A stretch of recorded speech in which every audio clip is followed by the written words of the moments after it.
Assalamualaikum warahmatullahi wabarakatuh. Apa kabar anak-anak ibu semua? Jumpa lagi di perkuliahan kita, perkuliahan P3K, pengembangan program pembelajaran kimia. Seperti yang ibu janjikan di Google Classroom kita bahwa ibu nanti akan membuatkan video gitu kan, berkenaan dengan materi pertemuan ke-10, 11, dan juga 12, serta juga akan menjawab pertanyaan-pertanyaan yang diajukan atau yang dilampirkan dari pengerjaan tugas ke-9, yang mana tugas ke-9 atau tugas pertemuan ke-9 kemarin yaitu tentang analisis penerapan model pembelajaran, di mana anak ibu minta untuk merincikan ya atau menguraikan langkah-langkah pembelajaran berdasarkan model pembelajaran yang digunakan dan disesuaikan berdasarkan KI KD dari tugas sebelumnya seperti itu. Baik, silahkan diperhatikan RPS yang ibu tampilkan yang ada di layar anak-anak ibu sekalian. Di sana bahwa di pertemuan ke-9 kemarin yaitu materi kita tentang analisis penerapan model pembelajaran, di mana anak-anak ibu semua telah ibu berikan materi PDF-nya, kemudian diminta untuk membaca mandiri dan mengerjakan tugas, kemudian juga menuliskan pertanyaan-pertanyaan jika ada hal yang ingin ditanyakan. Kemudian di pertemuan ke-10 itu di tanggal 9 pada saat kita akreditasi kemarin, materi kita yaitu tentang analisis penilaian hasil belajar. Kemudian di yang hari ini di pertemuan ke-11 dan juga nanti di pertemuan ke-12 itu tentang perancangan RPP. Nah, untuk pertemuan ke-12 nanti pertemuan ke-12, 13 dan 14 kita gunakan atau kita manfaatkan untuk pembuatan RPP-nya kalian, namun RPP-nya tidak dikonsultasikan. Karena apa? Karena nanti Ibu ingin melakukan penilaian terhadap RPP yang telah dirancang tersebut di UTS-nya kita. Sehingga memang tidak ada sesi konsultasi seperti itu di dalam perancangan RPP. Hanya saja anak-anak ibu perlu memperhatikan materi-materi yang telah dipelajari daripada materi PDF yang telah ibu sharekan dari pertemuan-pertemuan sebelumnya, sehingga materi hari ini juga mohon diperhatikan. Kemudian nanti di pertemuan ke-12 di pekan depannya mulai untuk merancang-rancang RPP-nya, menyempurnakan dari RPP tugas-tugas yang telah dibuat atau disusun, kemudian dibuat bentuknya menjadi bentuk RPP seperti itu. Kemudian 13-14-nya masih untuk perampungan sambil membaca materi-materi sebelumnya yang telah dipelajari maksud ibu. Kemudian baru dilanjutkan UTS di pertemuan ke-15 dan 16 seperti itu. Dan nanti UAS-nya mempraktikkan atau praktik mengajar daripada RPP yang telah disusun seperti itu. Baik, kita masuk ke sebentar ibu coba sharekan kumpulan pertanyaannya ya yang kita dapatkan dari materi analisis model pembelajaran. Sebentar.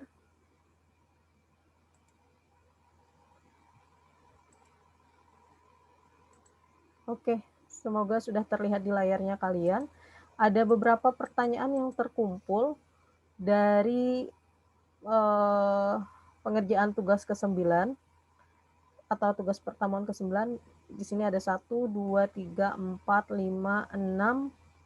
Ada 6 penanya dari 17 orang yang mengumpulkan tugas. Ini yang pertanyaan pertama dari Yulia. Bagaimana pada model pembelajaran discovery learning pada tahap problem statement? Semisal yang diharapkan guru tidak sesuai, guru mengharapkan muncul pertanyaan dari peserta didik, ternyata tidak ada satupun yang bertanya pada tahap itu. Apakah bisa dilanjutkan ke tahap selanjutnya, yaitu data collecting? Kemudian yang dari Yuhana, apabila sudah menentukan model pembelajaran dan IPK yang sesuai, KI dan KD, ternyata hasil analisis IPK yang didapat lumayan banyak. Lalu bagaimana caranya untuk membagi atau menentukan IPK tersebut nantinya akan dibahas di pertemuan 1 atau pertemuan 2. Kemudian yang dari Mia, apakah dalam rancangan kegiatan pembelajaran dibuat dalam setiap pertemuan atau semua materinya, walau tidak sekali pertemuan? Ini sebenarnya dari kalimatnya Mia ini ibu agak kurang menangkap gitu ya. Apakah dalam rancangan kegiatan pembelajaran, atau maksudnya gini ya, apakah dalam rancangan kegiatan pembelajaran dibuat dalam setiap pertemuan atau semua materinya, walau tidak sekali pertemuan? Semoga nanti jawaban ibu nyambung ya dengan pertanyaannya Mia. Kemudian yang dari amal, mengapa model dan metode sering terjadi seolah-olah tumpang tindih? Kemudian, mengapa perlu kaitan model PBL dengan berpikir kritis dan apa kaitannya? Pertanyaan yang ketiganya, bagaimana keterkaitan kurikulum K13 dengan PBL? Kemudian ada pertanyaan dari Niti, ini sengaja Ibu tulis di sini, Pak Ikam, everyone is a teacher, karena pertanyaannya Niti, Ibu lihat di RPP-nya kan materinya tentang elektrokimia apa elektrolit ya, nanti kita coba buka. Sedangkan pertanyaannya, apakah model ini cocok untuk mata pelajaran matematika? Dan apakah siswa dapat memahami mata pelajaran matematika dengan model pembelajaran ini? Nah ini kok matematika gitu ya. Atau maksudnya materi hitungan atau apa seperti itu. Kemudian ini yang dari Mutia, dalam penetapan model pembelajaran pada proses pembelajaran dalam sehari itu berdasarkan KD atau IPK. Yang kedua, apabila berdasarkan KD dalam proses pembelajaran sehari, apakah ada ketentuan harus menyelesaikan berapa KD? Apabila berdasarkan IPK dalam proses pembelajaran sehari, apakah ada ketentuan harus menyelesaikan berapa IPK? Bagaimana ketentuannya apabila ada? Apabila tidak ada, bagaimana kita sebagai guru menetapkan berapa KD atau IPK yang dilaksanakan dalam proses pembelajaran sehingga dapat terlaksana pembelajaran yang efektif dan efisien. Ibu ucapkan terima kasih kepada anak-anak Ibu yang telah menuliskan pertanyaan. Baik, sebelum menjawab, kita coba buka sama-sama lagi. Silahkan buka juga file PDF yang telah Ibu kirimkan ke kalian. Ibu coba share ya.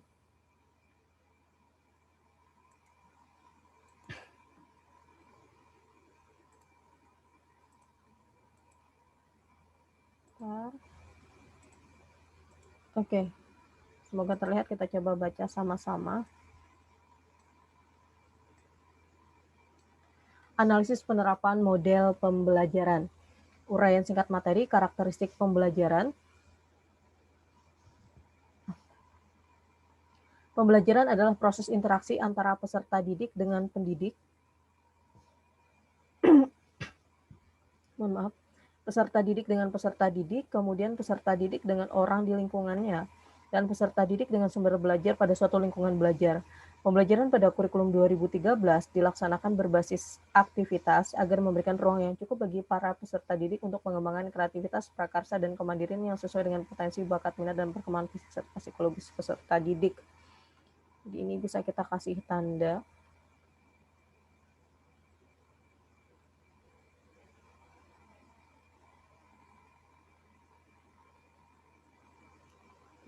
Bentar. Dari pembelajaran pada kurikulum 2013, iya.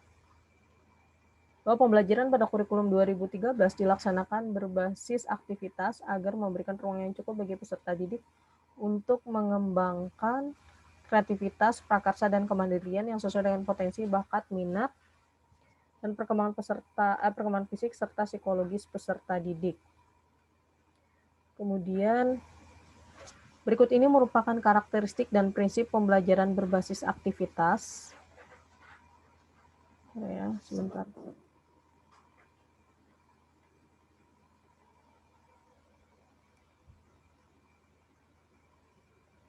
Oke. Berikut ini merupakan karakteristik dan prinsip pembelajaran berbasis aktivitas. Karakteristik pembelajaran berbasis aktivitas, interaktif dan inspiratif, kemudian menyenangkan, menantang, dan memotivasi peserta didik untuk berpartisipasi aktif. Kemudian kontekstual dan kolaboratif, memberikan ruang yang cukup bagi prakarsa, kreativitas, dan kemandirian peserta didik dan sesuai dengan minat, bakat, minat, kemampuan, dan perkembangan fisik, serta psikologis peserta didik. Kemudian prinsip pembelajarannya, peserta didiknya difasilitasi untuk mencari tahu, peserta didik belajar dari berbagai sumber, menggunakan pendekatan ilmiah berbasis kompetensi, terpadu, kemudian pembelajaran menekankan pada jawaban divergen yang memiliki kebenaran multidimensi, pembelajaran berbasis keterampilan aplikatif, kemudian peningkatan keseimbangan, kesinambungan, dan keterkaitan antara hard skill dan soft skill. Kemudian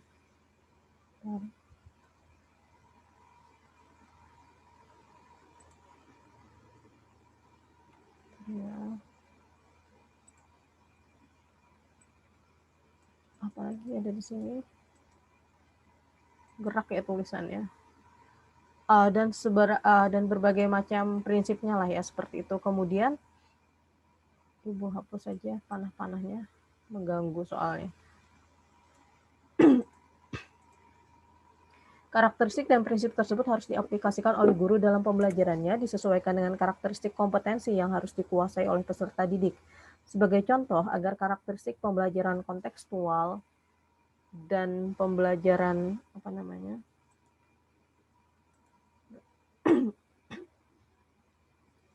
sampai mana tadi kita? Sebagai contoh, agar karakteristik pembelajaran kontekstual dan kolaboratif dapat terlaksana, maka guru harus dapat mengembangkan materi pembelajaran yang relevan dengan situasi dan kondisi lingkungan sekitar atau kontekstual, serta dapat menciptakan kegiatan yang melibatkan peserta didik untuk dapat berkolaborasi antar sesamanya, misalnya kerja kelompok dan sebagainya. Nah, kemudian di sini ada poin penting juga yang harus kita ingat. Kegiatan yang dirancang guru juga harus dapat memfasilitasi peserta didik untuk dapat mengembangkan keterampilan abad 21 sesuai dengan karakteristik KD atau materi pembelajaran. Keterampilan abad 21 antara lain adalah keterampilan berpikir kritis dan pemecahan global, keterampilan berkolaborasi, keterampilan berkreasi, keterampilan berkomunikasi. Nah, berikut ada contoh materi pembelajaran kimia di kelas 10 yang memiliki karakteristik kontekstual dan kolaboratif dalam mata pelajaran untuk KD 3.8 dan 4.8. Contohnya ini masih bersambungan, yaitu tentang larutan elektrolit. Pemanfaatan konsep larutan elektrolit bagi tubuh manusia yang diperlukan untuk menjaga sel-sel tubuh dan berbagai fungsi penting dalam tubuh agar dapat berjalan normal. Kegiatan yang dilakukan mengamati kantin-kantin yang berada di lingkungan sekolah yang menjual minuman untuk menambah stamina, ataupun mengamati botol bekas minuman untuk melihat komposisi zat kimia yang terdapat dalam botol minuman tersebut. Nah, kemudian selain memperhatikan keterampilan abad 21, maka kita juga memperhatikan kemampuan berpikir tingkat tinggi atau HOTS-nya berdasarkan taksonomi Anderson, seperti itu. Ada mulai dari C1 sampai C6. Selain itu, berdasarkan tingkat berpikir yang tercantum dalam tabel 5 di atas, ada kemampuan berpikir lebih tinggi atau higher order thinking skills yang harus dikuasai oleh peserta didik, yaitu kemampuan untuk menganalisis, mengevaluasi, dan juga mencipta. Oleh sebab itu, maka dalam pembelajaran, kita sebagai seorang guru dianjurkan untuk mendorong peserta didik kita untuk memiliki kemampuan yang seperti kemampuan berpikir tingkat tinggi tadi, dengan menyajikan pembelajaran yang variatif serta pemberian materi yang tidak biasa yang dikembangkan dari KI 3, seperti itu ya. Di sini ada contohnya sudah, Ibu yakin anak-anak Ibu sudah mempelajarinya. Kemudian berbicara tentang model-model pembelajaran, karena di penerapan K13 ini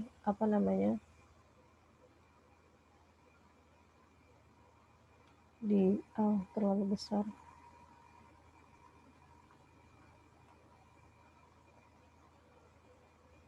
Di K13 ini ada karakteristik dan prinsipnya. Ada karakteristik dan prinsipnya seperti di halaman awal. Kemudian juga adanya tuntutan untuk membantu mengembangkan keterampilan abad 21 yang 4C itu tadi. 4C ada critical thinking, kemudian creative thinking skill, communication atau komunikatif, keterampilan komunikatif, dan juga kolaborasi. Kemudian juga salah satu prinsip daripada kurikulum K13 yaitu menerapkan pembelajaran dengan langkah-langkah atau pendekatan ilmiah, seperti itu. Adanya langkah-langkah atau pendekatan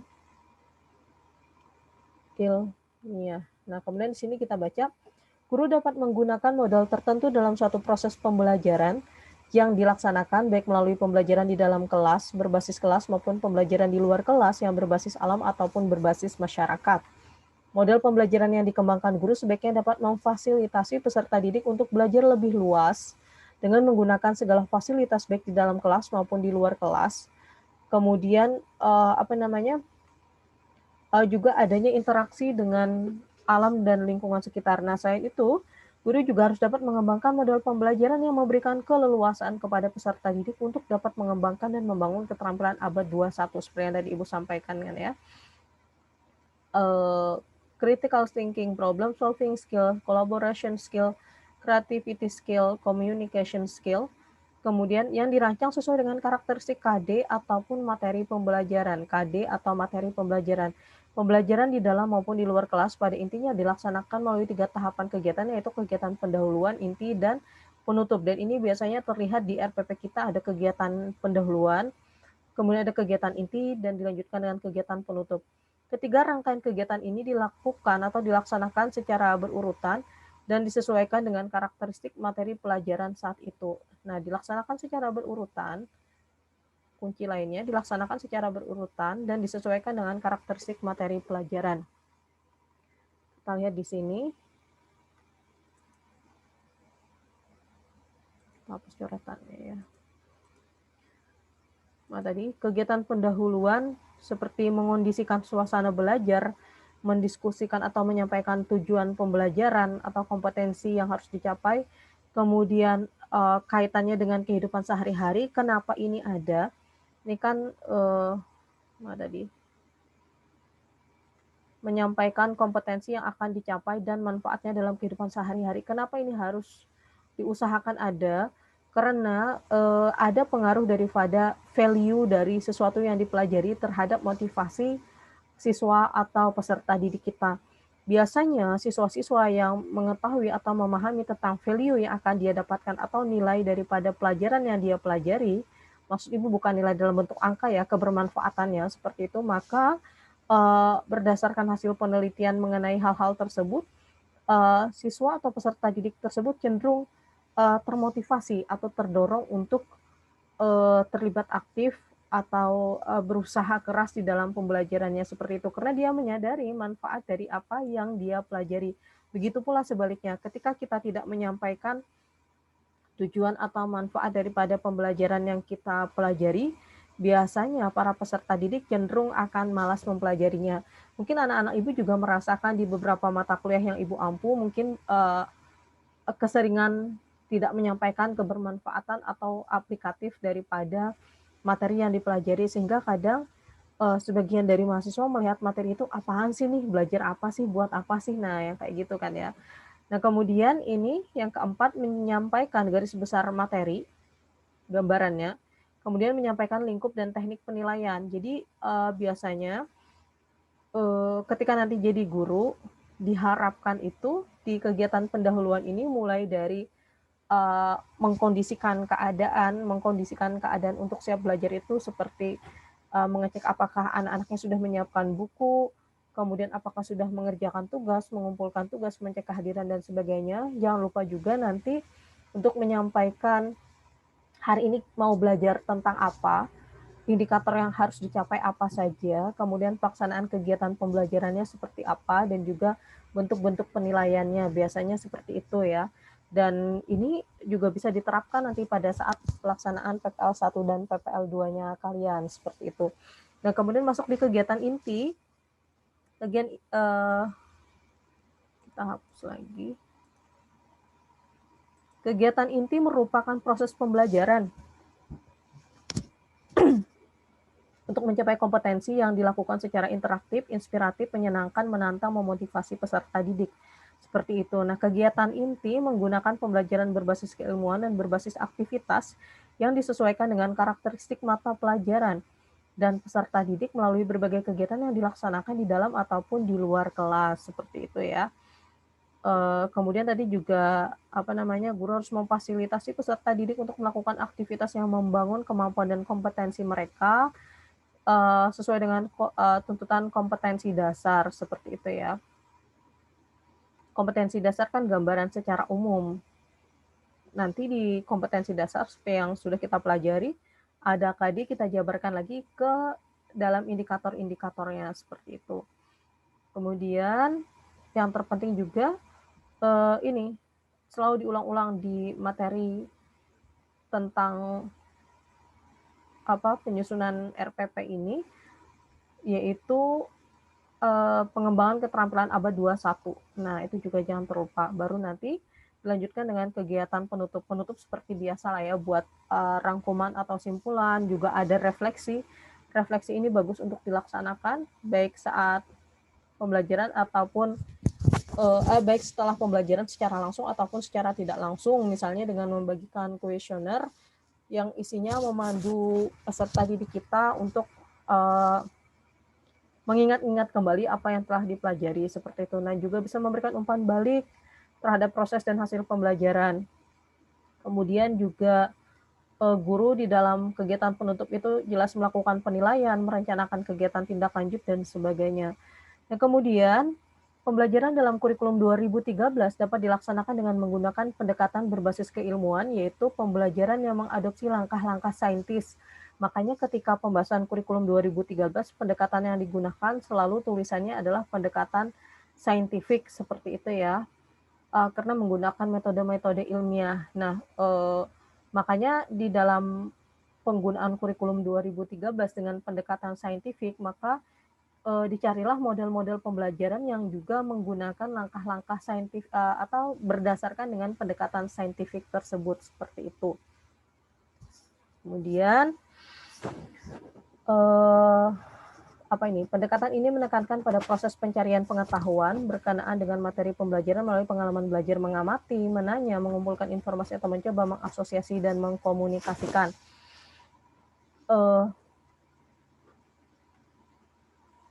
Biasanya kalau ini tergantung dosen ya, kalau waktu Ibu dulu dibimbing di saat S2 itu berkenaan dengan, karena saat Ibu S2 itu adalah awal mula kurikulum 2013 gitu kan ya. Jadi di model pembelajaran itu kan nanti ada sintaksnya, ada langkah-langkahnya gitu kan. Dari setiap langkah kita juga bisa menganalisis ini yang masuk kegiatan mengamati, yang mana menanya, yang mana mengumpulkan informasi, yang mana mengasosiasi, yang mana mengkomunikasikan, yang mana itu dijadikan sebagai keterangan dari setiap langkah yang dituliskan seperti itu. Kadang beberapa mahasiswa yang menyusun RPP itu bingung. Berpikirnya mengamati, menanya, mengumpulkan informasi dan mengkomunikasikan itu selalu runtut, padahal tidak selalu runtut seperti itu. Dia menyebar di mana-mana. Menanya tidak hanya selalu di awal, bisa juga di tengah ataupun di akhir. Mengamati mungkin bisa juga di tengah-tengah pelajaran. Mengkomunikasikan mungkin muncul dari awal sampai akhir, seperti itu ya. Kemudian ada beberapa model-model yang dijabarkan di dalam modul atau materi ini, yaitu seperti discovery, kemudian discovery learning, kemudian ada project based learning atau PJBL biasanya kalau project based learning, kemudian ada PBL yaitu problem based learning, pembelajaran berbasis masalah.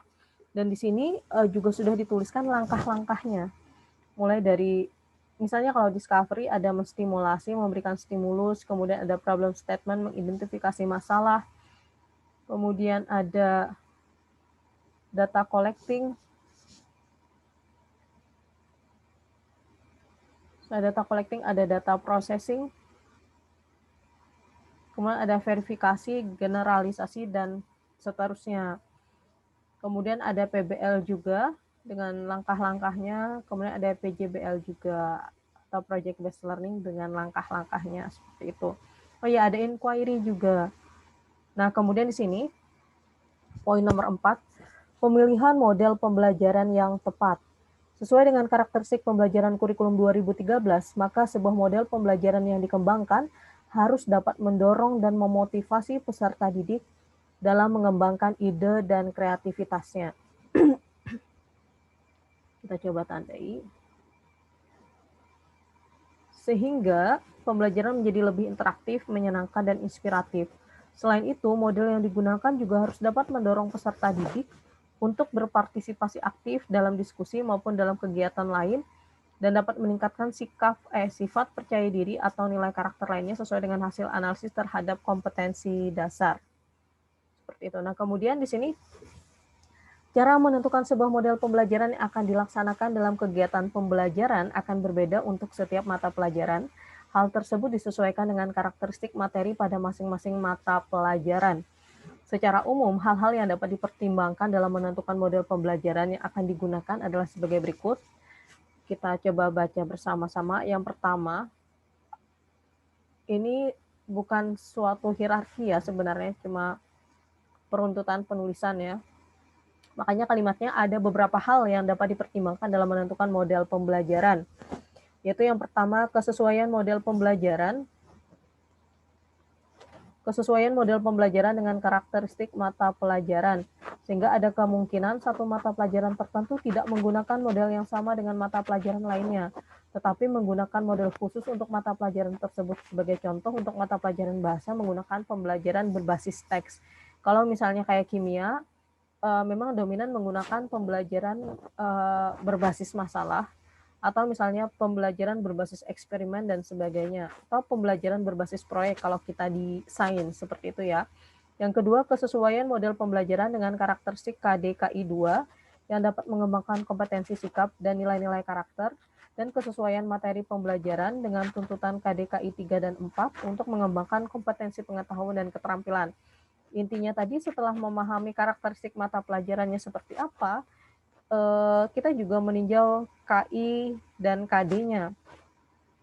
KI dan KD-nya dari silabusnya itu seperti apa, dan juga tetap memperhatikan ke buku pegangan kita, baik buku pegangan utama ataupun pegangan tambahan, seperti itu. Kemudian yang ketiga, kesesuaian model pembelajaran dengan tujuan pembelajaran yang spesifik dalam mengembangkan potensi dan kompetensi, misalnya untuk mengembangkan interaksi sosial atau mengolah informasi termasuk penguasaan atas kemampuan literasi dan penguatan karakter. Nah, kalau dari langkah B ini kan setelah kita mencermati karakteristik KI dan KD, di sini juga akan muncul IPK terlebih dahulu kan ya.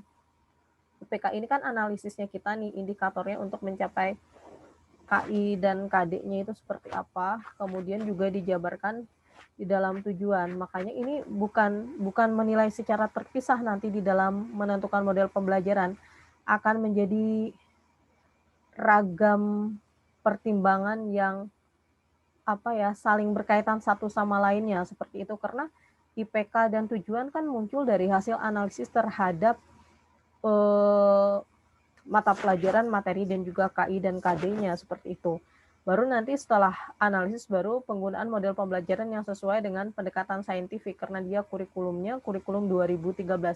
Apa artinya kita tidak boleh menggunakan model-model pembelajaran yang lain? Boleh sebenarnya, tetapi karena tuntutannya di kurikulum 2013 itu salah satunya juga mengembangkan keterampilan abad 21, maka model-model yang tepat untuk digunakan adalah model-model yang memang diperuntukkan untuk pendekatan saintifik seperti itu. Contoh pendekatan saintifik kan diantaranya adanya kegiatan mengamati dan juga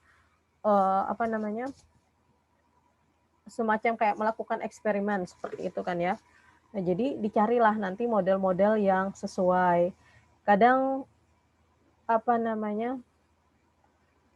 ketika nanti praktik PPL 1 dan PPL 2 akan terlihat nih nanti menggunakan model apa, masih model-model yang lamakah, atau sudah melakukan penggunaan ke model-model pendekatan saintifik. Tidak salah kalau menggunakan model yang lama atau model-model terdahulu seperti PyChem dan sebagainya, selama itu memang sesuai dengan karakteristik mata pelajaran kita, kemudian sesuai juga dengan KI, KD, IPK, dan tujuan pembelajaran seperti itu. Nah, kemudian kita coba masuk ke pertanyaan-pertanyaan.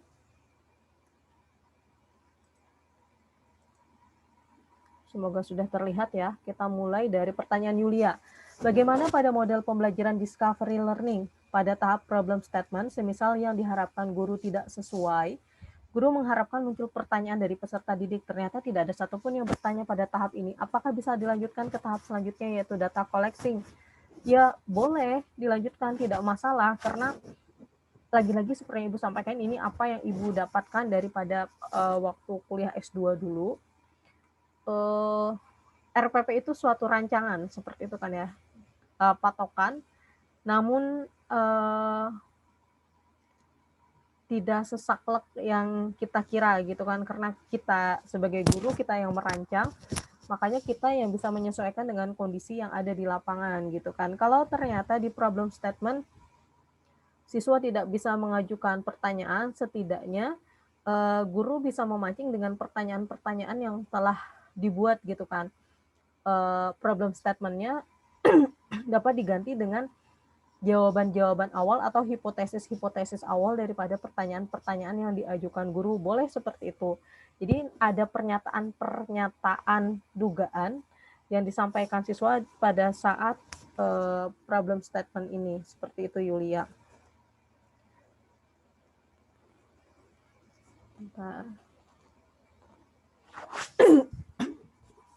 Jadi pada tahap problem statement, misalnya tidak ada pertanyaan dari peserta didik, maka guru dapat memancing siswa dengan pertanyaan yang telah disediakan. Jadi kita minta siswa untuk memberikan jawaban-jawaban awal atau dugaan. Baru nanti dilanjutkan ke tahap data collecting seperti itu. Jadi gurunya harus punya dua planning nih, memancing siswa untuk bertanya atau memancing siswa dengan pertanyaan yang dibuat untuk membuat dugaan-dugaan terhadap masalah yang kita munculkan. Seperti itu, Yulia. Mohon maaf ya, agak serak, mohon maaf. Kemudian jadi setelahnya bisa dilanjutkan ke data collecting. Kalau misalnya masih bingung, jadi boleh tidak Bu, kalau misalnya tidak ada siswa yang bertanya, boleh, tetapi guru masih punya langkah lain gitu kan, untuk memancing siswa. Kalau siswa tidak bertanya, pancinglah dia untuk membuat dugaan-dugaan sementara dengan pertanyaan-pertanyaan yang kita ajukan, seperti itu. Kemudian yang dari Yuhana.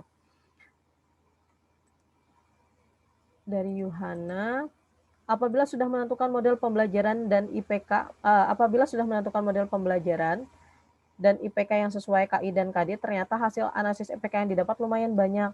Lalu bagaimana caranya untuk membagi atau menentukan IPK tersebut nantinya akan dibahas di pertemuan 1 atau di pertemuan 2 atau di pertemuan yang keberapa, seperti itu kan. Yang pasti di dalam penentuan IPK itu kan, langkah-langkah penentuan IPK kita kemarin, kita harus mencermati langkah penentuan IPK itu kan dimulai dari, ini kenapa nih enggak mau nih. IPK itu dimulai dari KI, cek KD, kemudian IPK, kemudian perhatikan materi ya. Semoga Ibu tidak ketukar. Nah, kemudian bagaimana nih Bu cara menentukan atau membagi IPK tersebut nanti diletakkan di pertemuan keberapa dan keberapa? Ini nanti mengacu kepada sajian materi daripada buku yang kita pegang.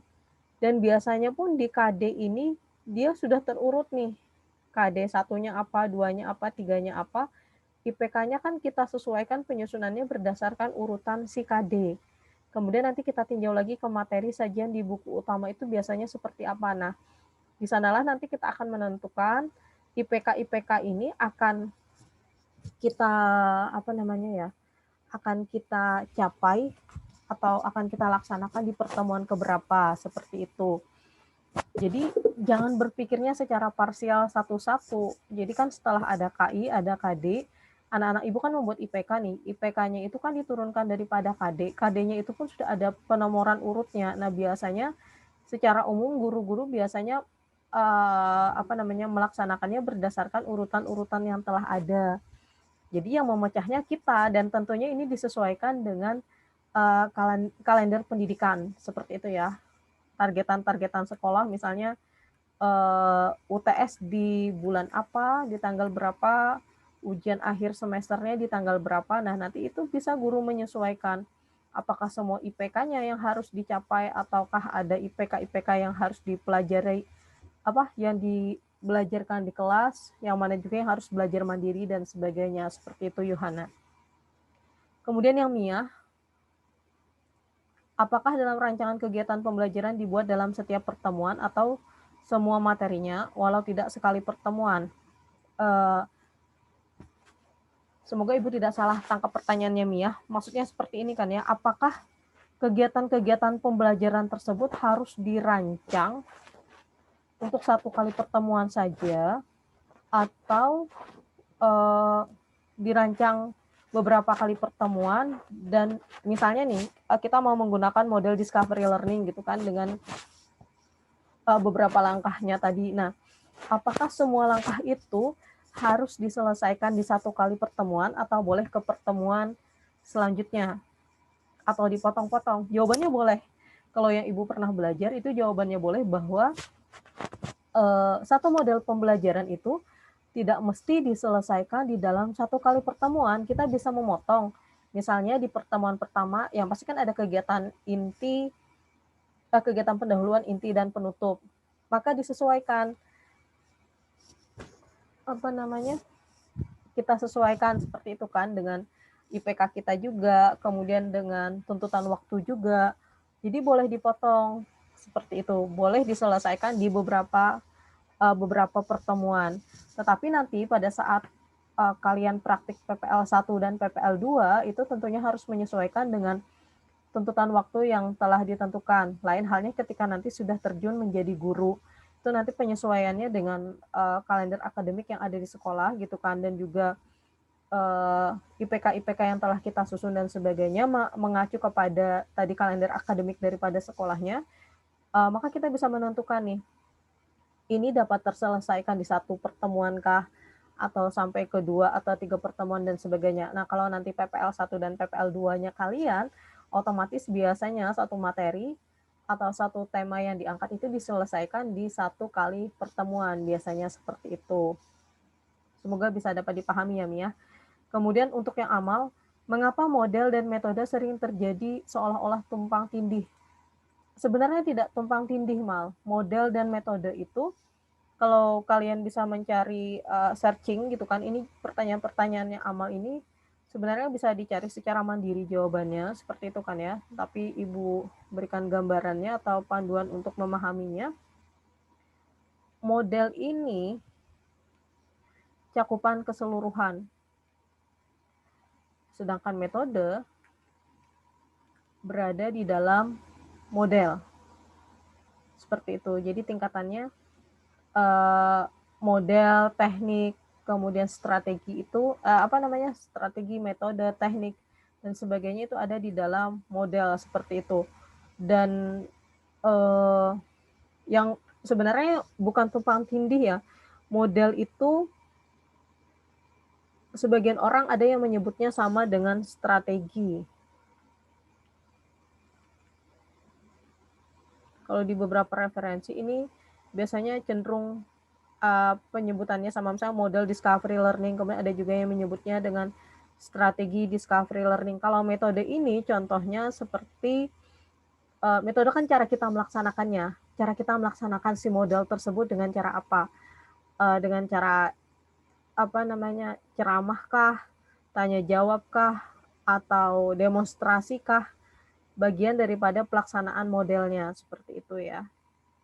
Jadi di dalam metode ini ada kan tanya jawab, diskusi, ceramah, pengamatan, dan sebagainya. Kalau model itu adalah cakupan keseluruhan yang mencakup di dalamnya ada penerapan daripada metode-metode yang ingin digunakan. Seperti itu, Mal. Kemudian mengapa perlu kaitan model PBL dengan berpikir kritis dan apa kaitannya? Mengapa perlu kaitan model PBL dengan berpikir kritis? Dan apa kaitannya? Seperti itu ya. Sebenarnya ini bersambungan nih pertanyaan nomor 2 dan nomor 3. Seperti yang Ibu sampaikan, di kurikulum 2013 itu adanya tuntutan kita untuk pengembangan keterampilan abad 21. Salah satu daripada keterampilan abad 21 itu adalah keterampilan berpikir kritis. Nah, berdasarkan hasil pengamatan daripada para peneliti-peneliti terdahulu, model PBL ini diyakini dapat membantu mengembangkan dan juga meningkatkan keterampilan berpikir kritis seseorang seperti itu. Karena apa? Karena di dalam pembelajarannya, ini PBL kan ya, problem based learning seperti itu, karena di dalam pembelajarannya ada sajian permasalahan yang disajikan oleh guru yang membantu siswa untuk mengasah kemampuan berpikirnya seperti itu. Ini makanya kalau pertanyaannya ini mengapa perlu kaitan model PBL dengan berpikir kritis, bukannya dikait-kaitkan, karena memang dari langkah-langkah PBL itu ada sarana untuk membantu siswa untuk mengembangkan keterampilan berpikir kritisnya, seperti itu. Nah, juga bagaimana keterkaitan kurikulum K13 dengan PBL, ya seperti yang Ibu sampaikan, karena dari tuntutan kurikulum, karena tuntutan daripada kurikulum 2013 yang berhubungan dengan keterampilan abad 21, makanya dicarilah model-model pembelajaran yang berdasarkan hasil penelitian atau referensi sebelumnya memang terbukti dapat membantu mengembangkan keterampilan abad 21 tersebut. Kemudian semoga dapat dipahami ya, Mal ya.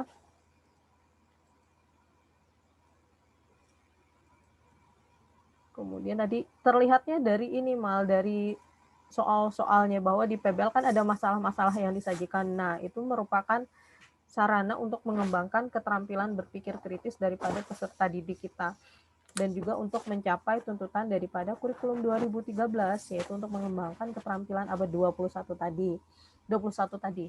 Nah, kemudian dari Niti, Paikem everyone is a teacher. Apakah model ini cocok untuk mata pelajaran matematika?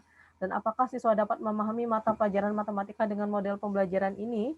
Karena kita membahas tentang kimia, terkait jawaban Niti, Ibu rasa Niti bisa mencari sendiri gitu kan, apakah Paikem everyone is a teacher ini cocok untuk mata pelajaran matematika. Dilihat juga daripada langkah-langkah daripada model yang digunakan tersebut kira-kira dapat mengcover untuk mencapai tujuan daripada mata pelajaran matematika yang diajarkan atau tidak, seperti itu ya. Kemudian pertanyaan Mutia ini mirip dengan pertanyaan siapa ya? Apa Ibu ada yang terlewat tadi ya? Mirip kayak Yuhana tadi kan ya, untuk menentukan. Pertanyaannya, dalam penetapan model pembelajaran pada proses pembelajaran dalam sehari itu berdasarkan KD atau IPK. Jadi seperti yang kita pelajari, ada beberapa hal yang dapat membantu kita di dalam mempertimbangkan pemilihan model, yaitu mulai dari karakteristik mata pelajaran, kemudian KD, KI, IPK dan tujuan, serta juga materinya, seperti itu. Jadi penetapan modelnya berdasarkan pertimbangan-pertimbangan itu, mau berdasarkan KD ataupun berdasarkan IPK, itu merupakan bagian-bagian yang tidak bisa kita perhatikan secara parsial, karena IPK pun kita dapatnya daripada hasil analisis KD, seperti itu ya, Mut. Kemudian adakah tuntutan berapa KD yang harus diselesaikan di dalam satu pertemuan? Tidak ada tuntutan yang seperti itu, bahwa misalnya satu KD harus terselesaikan di satu pertemuan. Yang pasti harus mempertimbangkan juga dengan karakteristik atau kemampuan peserta didiknya, kemudian sukar tidaknya materinya, apakah KD dan IPK-nya yang ada itu memang memungkinkan untuk dicapai di satu hari atau tidak. Jadi kita nanti sebagai guru yang merasa-rasakannya, dengan tetap memperhatikan seperti Ibu sampaikan sebelumnya, kalender akademik daripada yang diberlakukan di sekolah tersebut atau biasanya di kabupaten tersebut, seperti itu ya. Kapan dilaksanakan UTS, kapan dilaksanakan UAS, dan tuntutan daripada silabusnya seperti apa. Jadi yang bisa merasa-rasakannya itu kita nantinya, seperti itu ya, Mut. Jadi tidak ada tuntutan tuh bahwa satu hari itu harus 2 KD, 2 IPK, tidak. Ibu rasa hal yang seperti ini juga sudah dijelaskan oleh dosen-dosen mata kuliah sebelumnya, seperti strategi belajar mengajar, SBM, KDM juga mungkin sudah dijelaskan seperti itu, bahwa yang pasti di dalam setiap pembelajaran satu kali pertemuan itu harus ada KD, IPK, dan tujuan yang harus dicapai. Jangan sampai tidak ada, nanti tidak jelas pembelajarannya seperti apa. Tetapi tidak ada ketentuan yang selama Ibu pernah belajar, tidak ada ketentuan bahwa di satu kali pertemuan itu harus 2, 3, 4, dan sebagainya. Kalau memang ternyata di pertemuan itu hanya bisa mempelajari 1 KD dengan 2 IPK dan 2 tujuan, yaitu dulu yang dicapai, seperti itu, Mut. Kan 1 KD itu enggak mesti 1 IPK kan, bisa saja 1 KD itu 1, 2, sampai 3 dan seterusnya IPK, seperti itu. Jadi nanti itu yang disesuaikan, ya Mut ya. Nah, anak-anak Ibu, sekarang kita coba lihat juga contoh hasil salah satu kerjaan analisisnya kemarin. Mana ya, sebentar.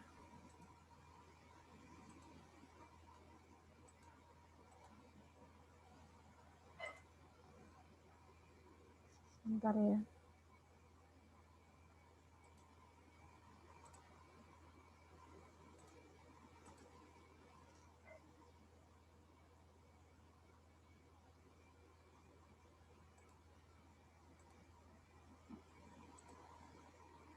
Bentar.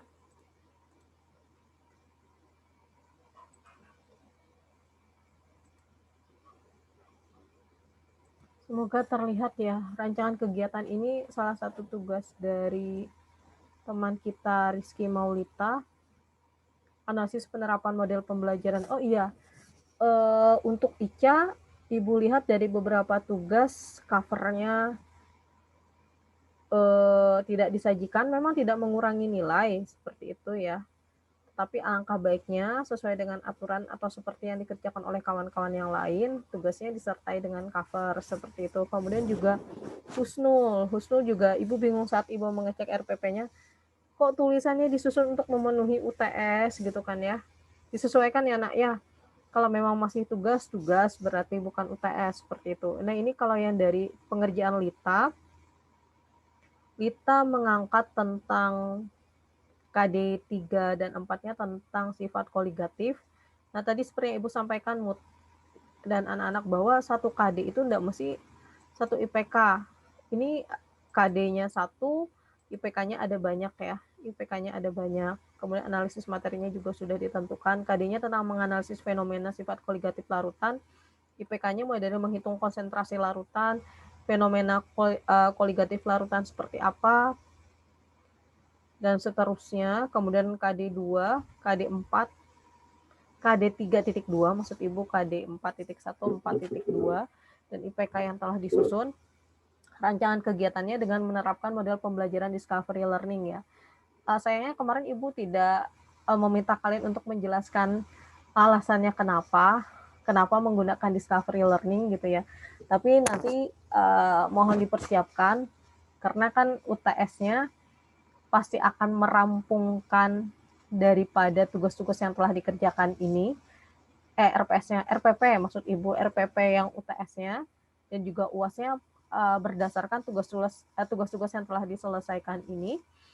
Maka nanti Rizky Maulita dan teman-teman yang lain harus bisa menjelaskan pada saat Ibu tanyakan mengapa menggunakan model A di dalam KD dan IPK yang telah kalian susun gitu kan. Kenapa menggunakan model A, model B? Seperti ini kan si Lita materi koligatif larutannya menggunakan model discovery learning. Mengapa memilih discovery learning gitu kan, harus bisa menjelaskan pertimbangan-pertimbangannya apa saja. Nah, kemudian di sini ada langkah-langkah yang digunakan oleh Lita. Ada beberapa yang sudah lengkap menuliskannya, ada juga yang masih umum, tidak masalah, yang penting bisa menganalisis untuk tahap awal. Nanti untuk pertemuan ke-12, 13, 14 itu mulai sudah dirapikan tugasnya menjadi satu bentuk RPP, seperti itu ya. Ini distimulasi, siswa akan mengamati fenomena di dalam video yang berhubungan dengan sifat koligatif larutan. Problem statement-nya, guru akan menanyai siswa, nah ini menanyai, mengenai keterkaitan fenomena dengan materi, yaitu dengan pertanyaan yang telah disiapkan oleh guru, dan atau menanyakan siswa tentang pertanyaan apa yang muncul setelah mengamati video. Bisa, ini sudah bagus. Kemudian data collecting-nya, guru akan meminta siswa untuk melakukan observasi pada literatur yang sesuai seperti membaca buku atau sumber lain. Kemudian data processing-nya, siswa akan menganalisis dan mendiskusikan penyebab sifat koligatif larutan penurunan titik buku yang tentunya berdasarkan hasil observasi dan juga telusur literatur tadi. Kemudian ada verifikasi, siswa akan mempresentasikan hasil diskusinya, dan generalisasi secara bersama-sama siswa akan membuat kesimpulan mengenai materi sifat koligatif larutan. Ini sudah bagus, tinggal nanti di RPP-nya dijabarkan yang masuk di kegiatan pendahuluan yang mana, yang masuk di kegiatan inti yang mana, penutup yang mana, kemudian juga nanti di bagian akhir langkah-langkahnya bisa dituliskan di stimulasi, misalnya di sini siswa akan mengamati fenomena di dalam video yang berhubungan dengan sifat koligatif larutan, maka dia termasuk kegiatan mengamati gitu ya dari pendekatan saintifik. Kemudian problem statement, mengkomunikasikan di bagian belakangnya dan seterusnya seperti itu ya. Ini untuk materi pertemuan 9. Semoga masih bersemangat. Kita coba langsung masuk ke materi pertemuan 10 dan 11. Semoga terlihat ya, sebentar.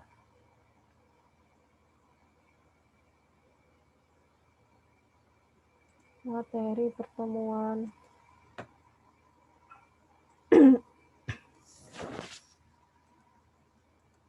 Oke.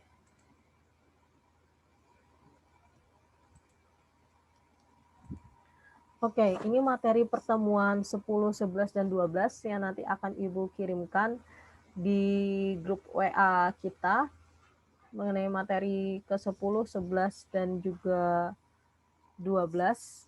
Kalau materi ke-10-nya tentang analisis penilaian hasil belajar peserta didik. Mohon maaf ya, Ibu sering serak memang kalau malam. Mohon maaf. Ini penilaiannya meliputi penilaian sikap, pengetahuan, dan keterampilan. Sikapnya biasanya ada observasi oleh guru mata pelajaran selama 1 semester. Kemudian juga observasi oleh guru bimbingan konseling dan juga wali kelas selama 1 semester itu untuk penilaian sikapnya. Kemudian perencanaan penilaian sikap dapat dilakukan dalam bentuk ada penilaian sikap positif dari sangat baik sampai ke kurang baik dan seterusnya. Kemudian ada pelaksanaan penilaiannya, biasanya dilakukan oleh wali kelas, guru BK, dan juga guru mata pelajaran, serta peserta didik penilaian sesama seperti itu. Kemudian ini ada contoh penilaiannya. Secara umum misalnya ini yang dilakukan oleh guru kimia. Waktu tanggal 16 September 2017 namanya misalnya Budi, kejadian atau perilakunya keluar dari lab tanpa izin. Butir sikapnya ini masuk ke butir apa? Tidak disiplin berarti ya. Positif atau negatif, kasih tanda negatif. Tindak lanjutnya seperti apa? Mengenai formatnya seperti apa, Bu?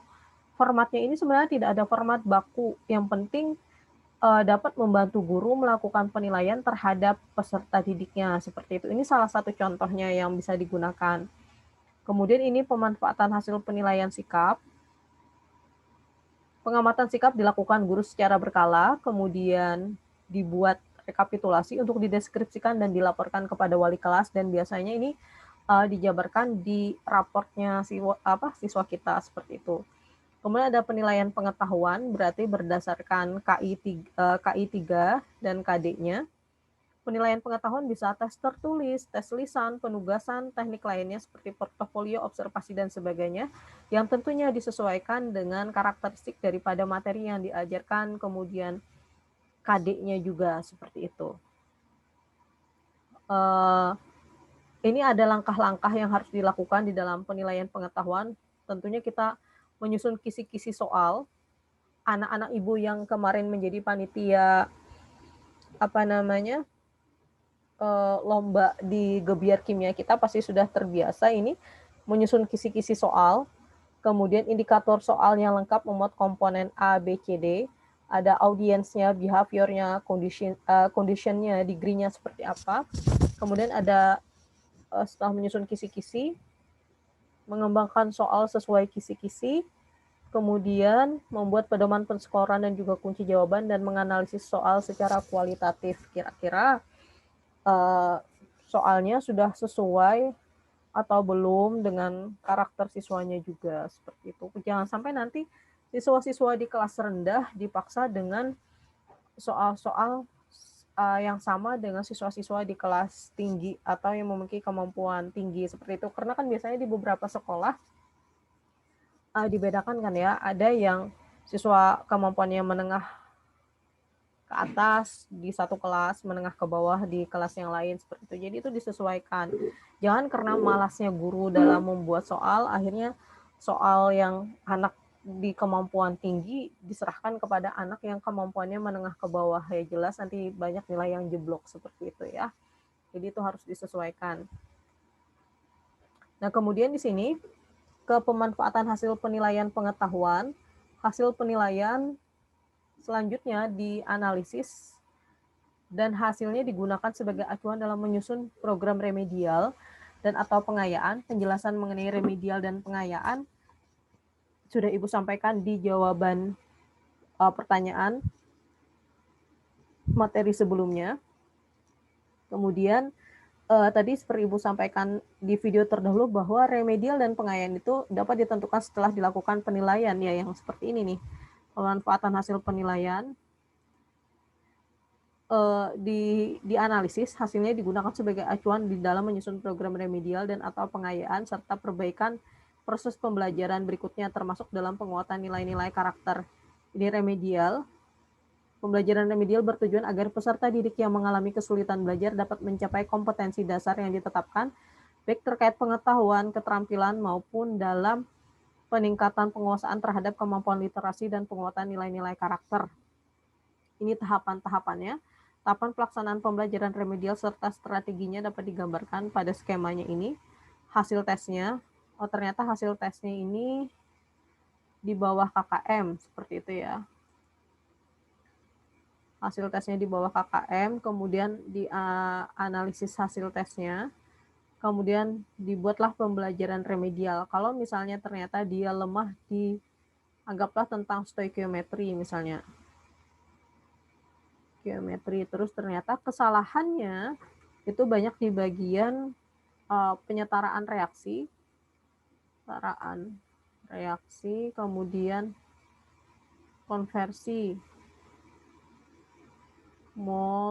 molaritas dan seterusnya.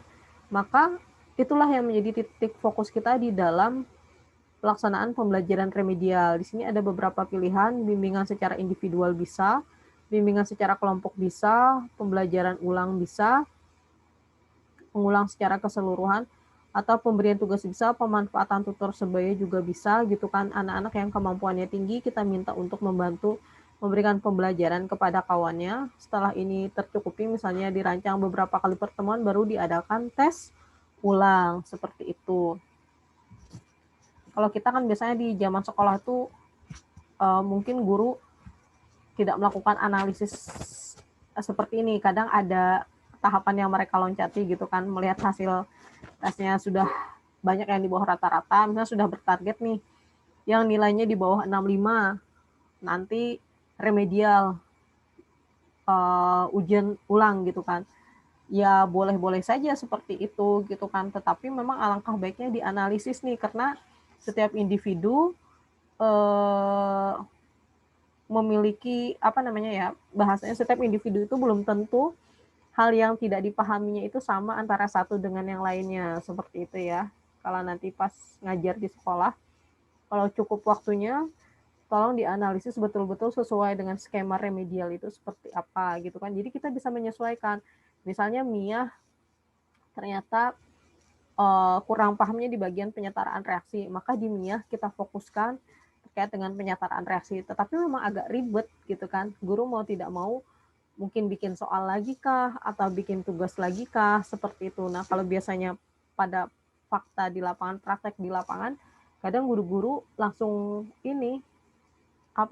disamakan saja gitu kan, tes ulang dengan kisi-kisi yang sama, indikator yang sama, tetapi soal berbeda, biasanya seperti itu. Dan itu juga tidak salah, selama memang itu dianggap guru bisa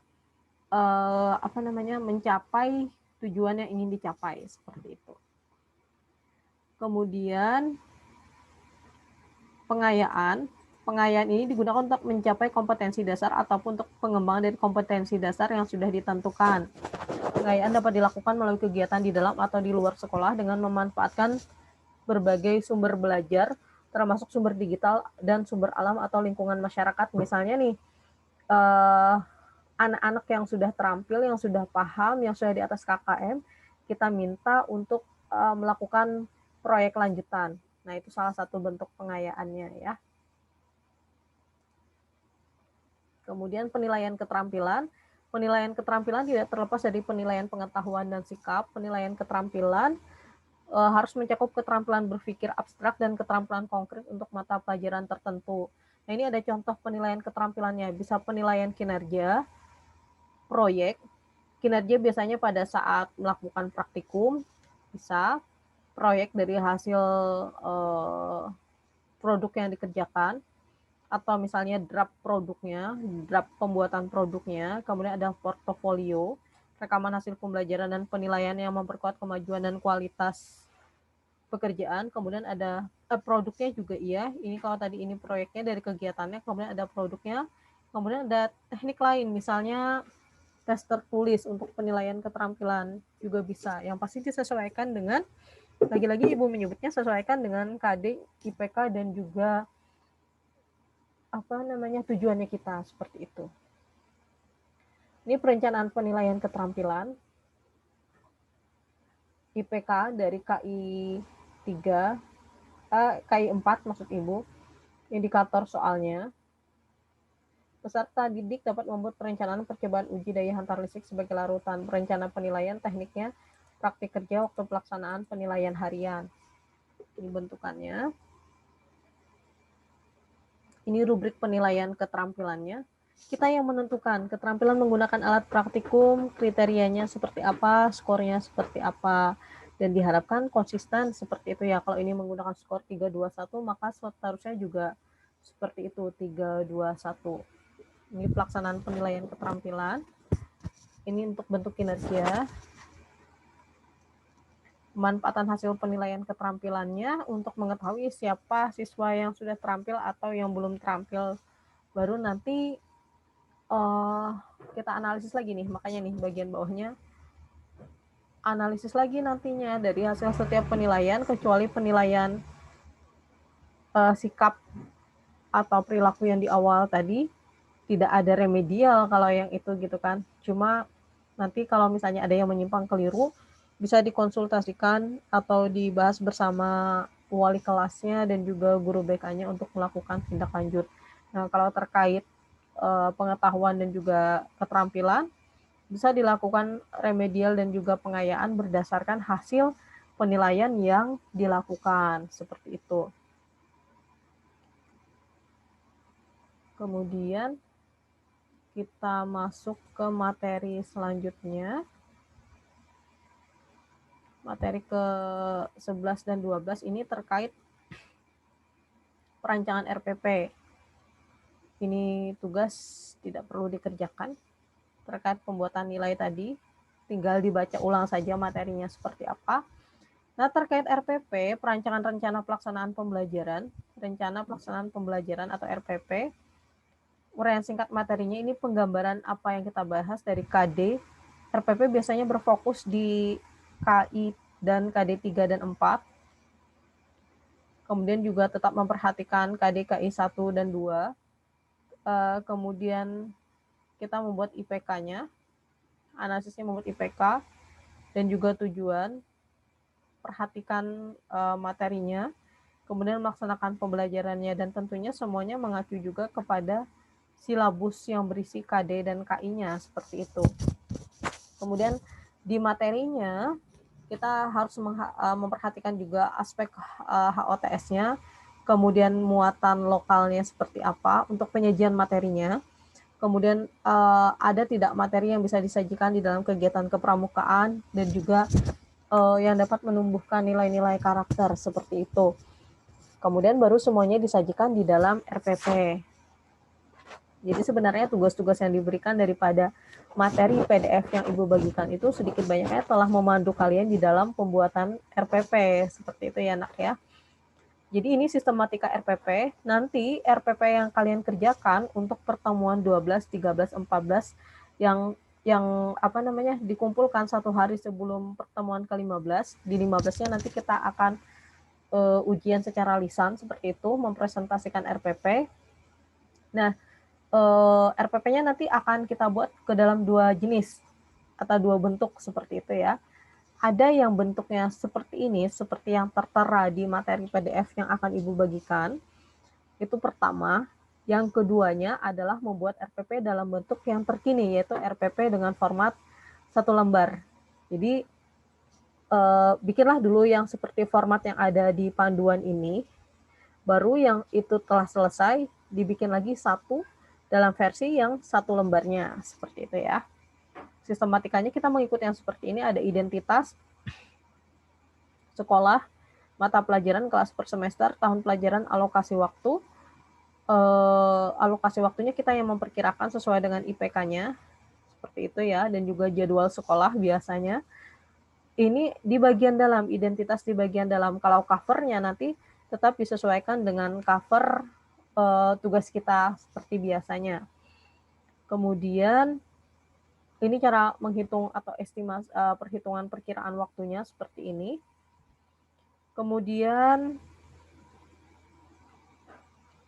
masih terkait identitas, identitas sudah, poin A, poin B-nya ditulis kompetensi intinya, tinggal blok dituliskan dengan cara menyalin dari Permendikbud nomor 21 tahun 2016 tentang standar isi, langsung copy paste.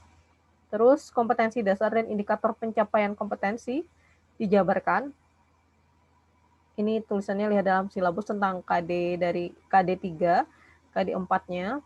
Kemudian indikator pencapaian kompetensinya, IPK-nya dijabarkan, tentunya menggunakan hierarki karta kerja operasional berdasarkan taksonomi yang sudah ada, seperti itu. Kemudian tuliskan tujuan pembelajaran. Tujuan pembelajarannya jangan lupa menggunakan konsep ABCD, ada audience, behavior, condition, dan juga degree. Di sini contohnya melalui model pembelajaran discovery learning, peserta didik dapat menganalisis penyebab adanya fenomena sifat koligatif larutan dan bla bla bla bla dengan rasa ingin tahu, teliti, disiplin, dan tanggung jawab. Kalau ini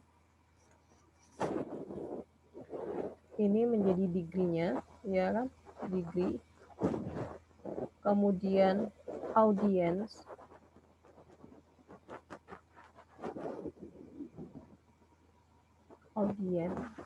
Gitu nggak sih tulisannya? Kemudian apa namanya?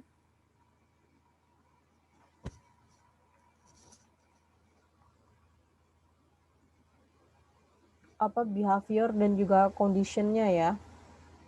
Condition-nya ini melalui model pembelajaran discovery learning, ini adalah kondisi. Behavior-nya menganalisis, kemudian menyajikan, ini adalah behavior-nya. Jadi kondisi ini harus ada seperti itu ya. Bentuknya seperti apa, Bu? Narasi seperti inikah? Atau dalam bentuk poin? Kalau Ibu memintanya dalam bentuk poin saja, ada 1, 2, 3, 4. Takutnya kalau narasi nanti akan semakin banyak seperti itu ya. Maksudnya satu paragrafnya jadi banyak gitu kan. Kemudian sini tujuan pembelajaran di atas mengisyaratkan bahwa ada beberapa karakter yang muncul yang dikembangkan guru di dalam pembelajaran, itu harus terlihat juga. Baru nanti materi disajikan di poin E. Materinya kalau bisa di materi ini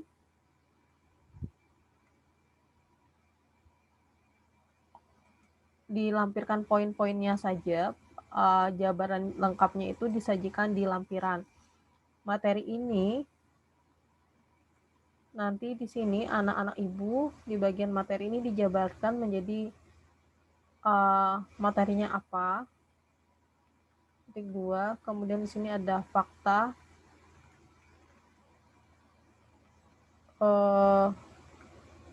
prosedur,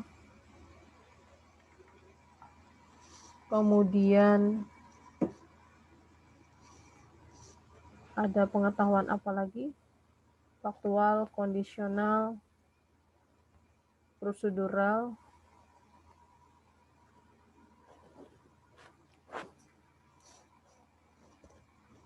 Kemudian juga ada yang terkait dengan metakognisi, juga dirincikan ya. Ada fakta, prosedural, kemudian apalagi satunya Ibu lupa. Ini dituliskan juga kalau ada yang terkait dengan metakognisinya juga dituliskan seperti itu. Dituliskan poinnya, jabarannya nanti di lampiran seperti itu ya, terkait materinya secara umum itu dijabarkan di lampiran. Kemudian setelah materi, kegiatan pembelajaran. Nah, kegiatan pembelajarannya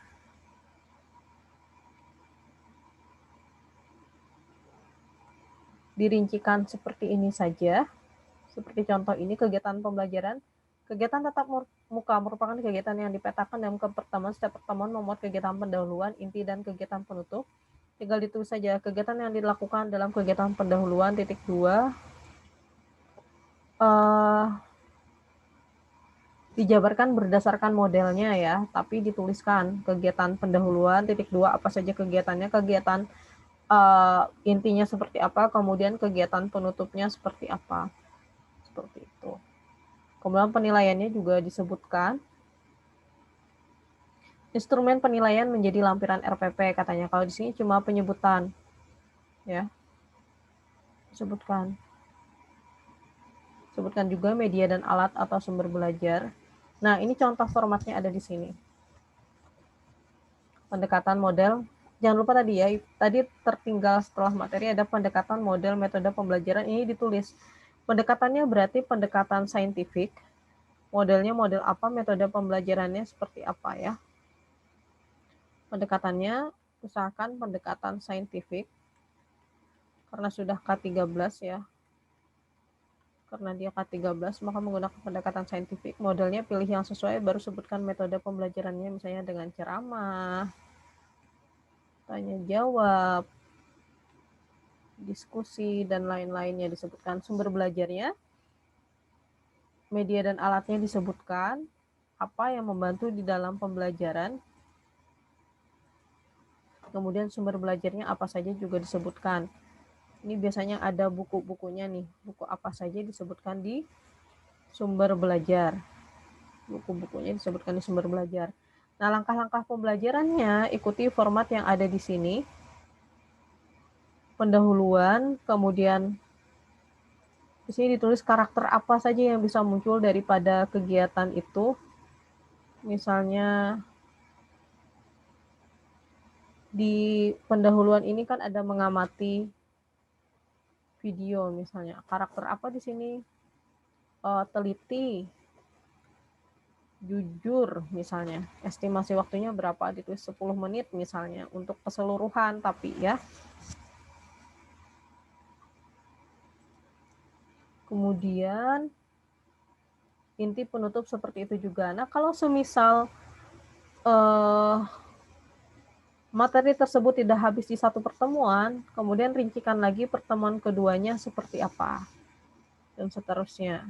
Ya, ini penilaiannya disebutkan, bentuk penilaiannya disebutkan, instrumen penilaiannya terampil, baru ditulis format seperti ini ya. Lampirannya bahan ajar, instrumen penelitian ini ditulis seperti itu.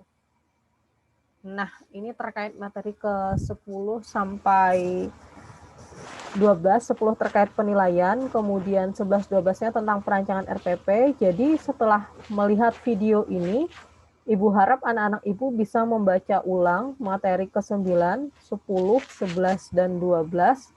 Kemudian RPP yang telah dibuat, bukan RPP ya, maksud Ibu tugas-tugas yang telah dibuat itu, kemudian diubah bentuknya ke dalam bentuk RPP sesuai dengan pedoman yang ada di materi PDF pertemuan 10, 11, dan 12. Penyusunan RPP-nya ke dalam dua bentuk, yaitu RPP yang sesuai bentuk atau pedoman yang ada di materi PDF yang akan Ibu sharekan, Kemudian yang satunya diubah ke dalam bentuk RPP 1 lembar, seperti itu. Nah, pengumpulannya kapan, Bu? Pengumpulannya dilakukan 1 hari sebelum kita mengadakan UTS. UTS-nya kan dilaksanakan di tanggal